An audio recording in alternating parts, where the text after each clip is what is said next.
Hello friends, welcome to with Mahi মোবিআই। আজকে চলে এসেছি তোমাদের সঙ্গে আরো একটা বিশেষ বিষয় শেয়ার করে নেব বলে। আজকের বিষয়টা কি সেটা নিশ্চয়ই আমাকে দেখেই সবাই বুঝতে পারছো। তাই সবার আগে সবাইকে জানাই দোল পূর্ণিমার অনেক অনেক শুভেচ্ছা, বসন্ত উৎসবের অনেক অনেক শুভেচ্ছা। Happy Holi to all. সবাই খুব ভালোভাবে দোল পূর্ণিমা এনজয় করো, তার সঙ্গে সঙ্গে হোলি এনজয় করো। এই যে ফেস্টিভ্যাল অফ কালার্স হোলি, অর্থাৎ এটা কিন্তু শুধুমাত্র একটা ফেস্টিভ্যাল নয়, এটা কিন্তু আমাদের একটা বিলিফ সিস্টেম। এই বিলিফ সিস্টেমটা তৈরি হয় কি থেকে? এক ধরনের ফেথ থেকে। এই হোলি ফেস্টিভ্যাল অফ কালার্স, তার সঙ্গে সঙ্গে একটা ডে অফ ফান, একটা ডে অফ এনজয়মেন্ট, একটা ডে অফ এন্টারটেনমেন্ট, একটা ডে অফ গেট টুগেদার। এইরকম ভাবে কিন্তু আমরা যদি হোলিকে না দেখি, একটু অন্যরকম ভাবে দেখি, তাহলে আমরা বুঝতে পারবো Holi is a festival of hope. আর সেই হোপটাই কিন্তু ফেতে পরিণত হয়। কিভাবে? ধরো, এই যেমন এখন ওয়ার্ল্ড কাপ চলছে, যেদিন ইন্ডিয়ার খেলা হয় সেদিন আমরা সবাই ভীষণ একদম এক্সাইটেড হয়ে গিয়ে খেলা দেখি। যখন আমরা ভাবি যে আমাদের ব্যাটসম্যান যদি একটা সিক্সার করতে পারে তাহলে বোধহয় খুব ভালো হয়, তখন আমরা জাস্ট এইভাবে দেখতে থাকি, মানে ইটস কল্ড হোপ। যখন আমরা একেবারে কনফিডেন্ট থাকি যে না, এই ম্যাচটা তো আমরাই জিতবো, তখন আর আমরা এইভাবে থাকি না, আর তখন কিন্তু আমরা একদম রিল্যাক্সড ভাবে থাকি যে জানি এই ম্যাচটা তো আমরাই জিতবো। তো এই যে হোপ, এই হোপই কিন্তু একটা সময় ফেতে পরিণত হয়। হোলি কিন্তু এই ধরনেরই ফেস্টিভ্যাল, যে ফেস্টিভ্যাল কিন্তু আমাদের মধ্যে হোপ ক্রিয়েট করে। কিভাবে হোপের সৃষ্টি করে? যে এই যে কালারফুল একটা দিন, আমাদের লাইফ কখন কালারফুল হয়? যখন আমরা ধরে নিই যে আমাদের লাইফের সমস্ত কিছু এরপর থেকে ভালোই হবে, বা এরপর থেকে কিন্তু আমরা সেই রকম সিচুয়েশন গুলো কম ফেস করবো যেগুলোকে আমরা মনে করেছি যে আমাদের জন্য খুব একটা ভালো নয়। সেই রকম সিচুয়েশন গুলোকে আমরা আমাদের লাইফ থেকে দূর করতে পারবো। আরে আর বোধহয় কোনো রকম কোনো নেগেটিভিটি, কোনো রকম কোনো দুঃখ কষ্ট, এমন কোনো বিষয় আসবে না। টোটালি লাইফ চলবে একেবারে পজিটিভিটির মধ্যে দিয়ে। তখনই কিন্তু আমাদের জীবন কালারফুল হয়ে ওঠে। সেই কালারফুল লাইফকেই কিন্তু আমরা হোলির সঙ্গে মেলাতে পারি। এবার অনেকেই বলবে হয়তো, হোলি তো হোলির মতো আসে, আমরা হোলিতে এনজয়ও করি, কিন্তু লাইফে ওঠা পড়া তো লেগেই আছে। সেটা তো লেগেই থাকবে, কিন্তু সেই ওঠা পড়া লেগে থাকার সত্ত্বেও লাইফকে পজিটিভ ওয়েতে দেখা এবং সমস্ত ডাউন জিনিসের মধ্যে থেকেও পজিটিভিটি খুঁজে বের করা, সেটাই যদি তুমি না করতে পারো, তাহলে কিন্তু এই হোলি সেলিব্রেট করার কোনো রকম কোনো মানেই হয় না। যদি কোনো রকম ভাবে কোনো খুশির জিনিস, আনন্দের জিনিস নাও ঘটিত হয়, তাহলেও যদি তোমার মধ্যে এই বিলিফ সিস্টেমটা থাকে, কি হয়েছে, একটা এরকম বিষয় হয়েছে, তো এই বিষয়টার মধ্য দিয়েই যাব, কিন্তু এই বিষয়টার মধ্য দিয়ে যাওয়ার পরেও সেই বিষয়টা পজিটিভ না হলেও পজিটিভ করে নিতে পারবো। এই ধরনের বিলিফ সিস্টেম কিন্তু যখন তৈরি হয় যে আমার সঙ্গে সবসময় ভালো জিনিসই হয়, আমি সবসময় ভালো জিনিসকেই অ্যাট্রাক্ট করি, আমার সঙ্গে যা হয়েছে সেটা ভালো হয়েছে, আমার সঙ্গে যেটা হচ্ছে ভালো হচ্ছে, এবং আমার সঙ্গে যেটা হবে সেটা ভালোই হবে। আমি যে জিনিসগুলো ভাবি সেগুলো ভালোই ভাবি, আমি যে জিনিসগুলোকে মনে করি ভালো নয় সেগুলোকে আমি ভাবি না। এই ধরনের বিষয়গুলো যখন তোমার মধ্যে ক্রিয়েটেড হবে, তখনই কিন্তু তোমার লাইফে হোলির মতন কালারফুল দিন আসবে। তখনই তো আমরা আমাদের জীবনটাকে কালারফুল জীবন বলে থাকি। তাই এই রকম একটা হোপ, আর তারপরে যদি এই হোপ আমাদের বিলিফ সিস্টেমের মধ্যে যায় এবং আমরা এমন কিছু কাজ করি যার রেজাল্টটা খুব ভালো হয়, তখন কিন্তু আমাদের এই হোপটাই এতে পরিণত হবে। এবং প্রতি বছর আমরা যদি এভাবে নিজেদের মধ্যে বিলিফ সিস্টেম তৈরি করতে পারি হোপের ফলে, তাহলে দেখবে জীবনটা সত্যি সত্যি ভীষণ কালারফুল হয়ে উঠছে। প্রহ্লাদের গল্প তো আমরা সবাই কম বেশি জানি, হোলিকা এবং প্রহ্লাদের গল্প। যারা জানো না তাদের জন্য আরেকদিন আরেকটা ভিডিওতে নিশ্চয়ই সেই গল্প শেয়ার করব। হোলির আগের দিনে বা হোলিকা দহনের দিনে আমাদের সনাতন ধর্মীয় কথা অনুযায়ী সেদিন প্রহ্লাদও কিন্তু এই বিশ্বাসের সঙ্গেই ছিল যে তার কোনো রকম কোনো ক্ষতি হবে না।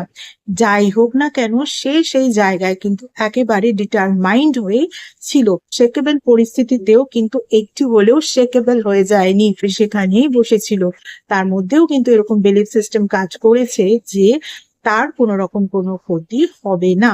তুমি যদি তোমার লাইফের বিভিন্ন ডিসিশন, যেগুলো good and positive way decision, সেই ডিসিশনের মধ্যে একেবারে ডিটারমাইন্ড থাকো, একেবারে অবিচল থাকো, এবং তোমার মধ্যে যদি সেই বিলিফ সিস্টেমটা তৈরি হয় এবং তুমি যদি একেবারে কনফিডেন্ট ফিল করো, তাহলে কিন্তু সেই কনফিডেন্স লেভেলটাকে একেবারেই নিজের ভেতর থেকে সরিয়ে দিও না, যা কিছুই হোক না কেন। কারণ কনফিডেন্স কিন্তু মানুষের মধ্যে এমনি এমনি আসে না, তার সার্কামস্ট্যান্সেস তৈরি হয়েছে, তবেই কিন্তু এইরকম একটা কনফিডেন্স তার মধ্যে এসেছে। আর এই যে প্রতি বছর ফেস্টিভ্যাল অফ কালার, মানে কালারফুল একটা ডে হোলি আসে, সেটা কিন্তু শুধুমাত্র এনজয় করার জন্য বা ফান রিলেটেড বিষয়ের জন্য নয়। দিনটাকে শুধুমাত্র একটা day of fun, day of enjoyment, day of entertainment এটা না ভেবে, যদি তুমি মনে করো it's a day of reminder, যে জীবনে যাই আসুক না কেন সব বিষয়কে এমন পজিটিভিটি দিয়ে দেখতে হবে যাতে আমাদের প্রতিটা দিন একেবারে কালারফুল ডে হয়। তোমার মধ্যে যদি ফেথ, তোমার মধ্যে যদি পজিটিভিটি, তোমার মধ্যে যদি কনফিডেন্স, এবং যে কোনো মুহূর্তে যে কোনো কিছুতেই শেকেবল কন্ডিশনে শেকেবল না হওয়া, এই বিষয়গুলো যদি থাকে, তাহলে কিন্তু দেখবে তোমার জন্য হোলি একদিনের নয়, প্রতিদিনের। এই হোলির দিনে 7টা কালার, অর্থাৎ রেইনবোর যে 7টা কালার, ভিবজিওরের যে 7টা কালার, এই 7টা কালার কিন্তু অবশ্যই আমাদের হোলি কালার্স এর মধ্যে থাকা উচিত। এবার কেন এই কালার্স গুলো থাকা উচিত, কি কারণ? কারণ আমাদের বডিতে বিভিন্ন ধরনের এনার্জি পয়েন্টস রয়েছে, এই এনার্জি পয়েন্ট গুলোতে এই কালার্স গুলো এনার্জি পৌঁছে দেয়।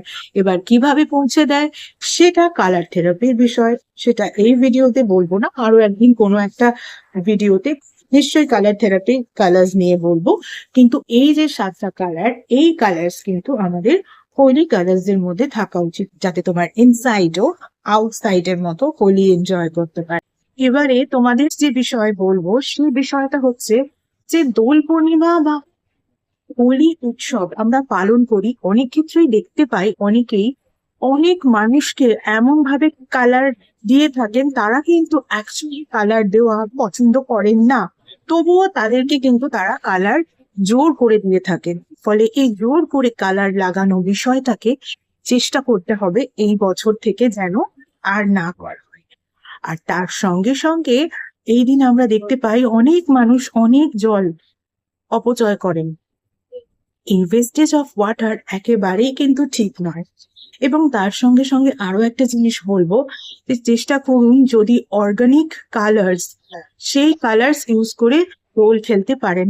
কারণ এই যে অর্গানিক কালার ছাড়া আদার্স যে কালার দিয়ে যখন দোল খেলা হয় বা হোলি খেলা হয়, সেই কালার গুলো স্কিনে এমন ভাবে বসে যায়, সেগুলোকে পরিষ্কার করার জন্যও কিন্তু ওয়েস্টেজ অফ ওয়াটার, মানে অনেক জল নষ্ট হয়। ফলে চেষ্টা করবেন অর্গানিক কালার্স নিয়ে খেলার। বা আমরা প্রতিদিন ঈশ্বরকে অনেক ফুল দিয়ে পুজো করি, পরের দিন সেই ফুলগুলোই কিন্তু আমরা আবার তুলে ফেলে দিই। তো সেই যে ফ্লাওয়ারের ভেতর থেকে যে কালার, সেই রং দিয়েও কিন্তু আমরা হোলি খেলতে পারি বা দোল খেলতে পারি। জাস্ট যে ফুলটাকে ফেলে দিচ্ছিলে, সেই ফুলটার মধ্যে থেকে যে কালার্স বেরোচ্ছে, সেই কালার দিয়েও কিন্তু তুমি হোলি খেলতে পারো। বা সেই কালারের সঙ্গে রেগুলার যে ট্যালকাম পাউডার আমরা ইউজ করে থাকি, সেই ট্যালকাম পাউডারও কিন্তু মিশিয়ে অর্গানিক কালার তৈরি করা যায়।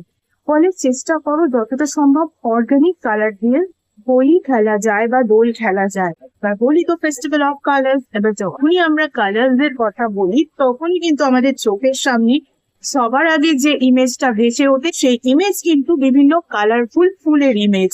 তাই তুমি যদি একবার এই কালারফুল ফুল দিয়ে হোলি খেলে দেখো, বা কালারফুল ফুল দিয়ে নিজের বাড়িতেই অর্গানিক কালার্স বানিয়ে, বা বাইরে থেকে যদি অর্গানিক কালার্স পারচেস করে নিয়ে আসো, সেই ইকো ফ্রেন্ডলি কালার্স দিয়ে যদি তোমরা হোলি খেলে একবার দেখো, বা ফুল দিয়ে যদি একবার হোলি খেলে দেখো বা দোল খেলে দেখো, আর তুমি যদি সেটা এনজয় করতে পারো, তাহলে দেখবে আর ইচ্ছেই করছে না তোমার ওই পাক্কা রং, বা যাকে বলা হয় একেবারে র কালার্স, সেই র কালার্স দিয়ে হোলি খেলার। তাই ফেস্টিভ্যাল অফ কালার্স সবাই খুব ভালোভাবে ইনসাইড এবং আউটসাইড বোথ ওয়েতে এনজয় করো। আজকের মতো এটুকুই, আবার অন্য কোনো ভিডিওতে নিশ্চয়ই তোমাদের সঙ্গে দেখা হবে। টাটা। Thank you so much.